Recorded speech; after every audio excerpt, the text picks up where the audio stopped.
Olá! Quando a gente pensa no apóstolo Tomé, qual é a primeira palavra que vem à cabeça? Provavelmente dúvida, né? Mas e se essa for só uma pecinha de uma história muito maior? Uma jornada entre a razão e a fé? Vamos mergulhar nisso!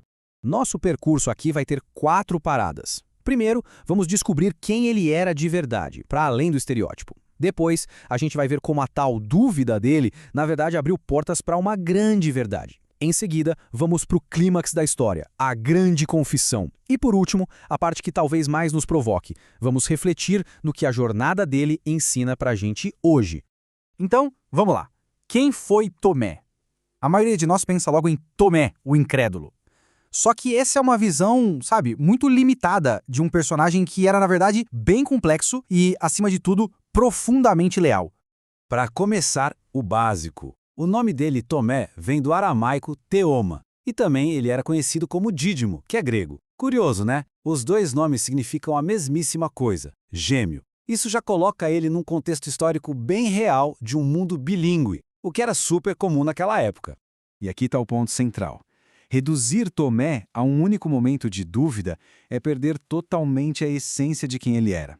A história dele mostra um cara com os pés no chão, um realista, mas cuja lealdade a Jesus, essa era inabalável. E essa frase aqui ilustra isso de um jeito brilhante. Quando Jesus decide voltar para a Judéia, um lugar onde o risco de morte era altíssimo, a reação de Tomé não é de medo. É de uma lealdade, sombria, mas decidida. Ele não diz, vamos torcer para dar tudo certo. Não, ele diz, se ele vai morrer, a gente vai junto. Isso não tem nada a ver com dúvida. Isso é coragem e compromisso puros. Agora vamos para a segunda parte. E aqui a gente vai ver como essa tendência do Tomé de questionar as coisas não era uma fraqueza de jeito nenhum. Era, na verdade, a ferramenta que destravou uma das maiores revelações de todo o Evangelho. Imagina a cena. Estamos na última ceia. Jesus está falando de um jeito meio enigmático, dizendo que vai para um lugar que eles não conhecem. Enquanto os outros talvez tenham ficado quietos, fingindo que entenderam tudo, Tomé tem a coragem de admitir. Olha, não entendi. Ele faz a pergunta que provavelmente todo mundo ali estava pensando. E é justamente por causa dessa pergunta honesta que Jesus faz uma das suas declarações mais impactantes. A sinceridade de Tomé não criou uma barreira.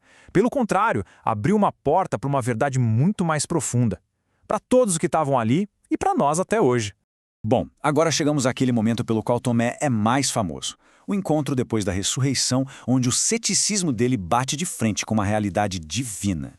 A história se desenrola em 3 atos bem claros. Primeiro, a exigência. Tomé não estava lá da primeira vez que Jesus apareceu, então ele coloca as condições dele. Ele precisa de prova física, concreta. Segundo, a aparição. E Jesus não dá uma bronca nele, mas vai ao encontro dele, oferecendo exatamente a prova que ele pediu.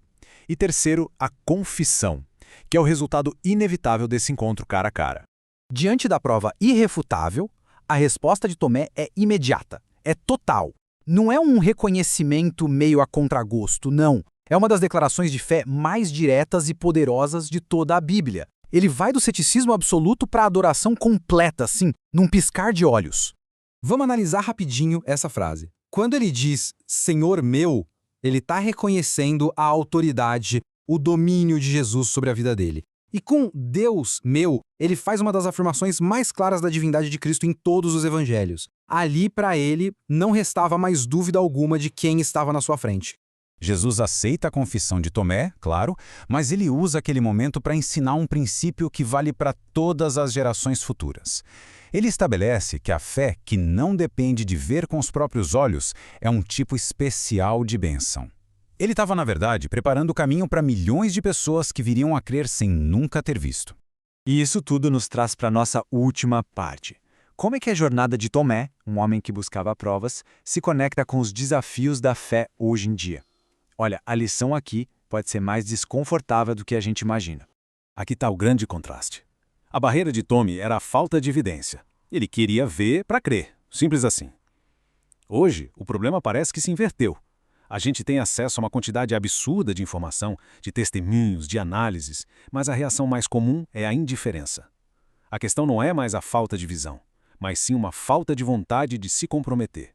A gente vive um paradoxo muito curioso. Somos ensinados a ser céticos, a questionar tudo, a desconfiar. mas ao mesmo tempo a gente aceita sem pestanejar a opinião de influenciadores ou o que está na moda. Só que quando o assunto é fé, essa abertura muitas vezes some. A análise crítica vira uma desculpa para não fazer nada. Então o ponto neurálgico é este. O desafio hoje não é tanto intelectual, mas sim uma questão de vontade. A pergunta não é se existem boas razões para crer, mas se estamos dispostos a tomar uma decisão com base no que já se sabe. Percebe a diferença na resposta? Quando Tomé encontrou a verdade, a reação dele foi de compromisso total. Ele se posicionou. A tendência moderna, por outro lado, é tratar a fé como mais um item num cardápio de ideias. Algo para ser achado interessante, mas que não exige uma resposta pessoal, uma mudança de vida. E isso revela um conflito interno que, talvez, seja familiar para muita gente. Aquele desejo de acumular conhecimento sobre a fé, sem nunca deixar que esse conhecimento nos transforme. É querer entender tudo sobre Jesus sem se render à autoridade dele. É buscar os benefícios de uma espiritualidade, mas sem o custo de ser um discípulo. E assim, a história de Tomé nos deixa com essa pergunta que vai fundo. Em algum momento, a fé exige que a gente saia da análise e vá para a entrega. Tomé encarou a verdade e tomou a decisão dele. A questão que fica para nós é, em que ponto dessa jornada nós estamos?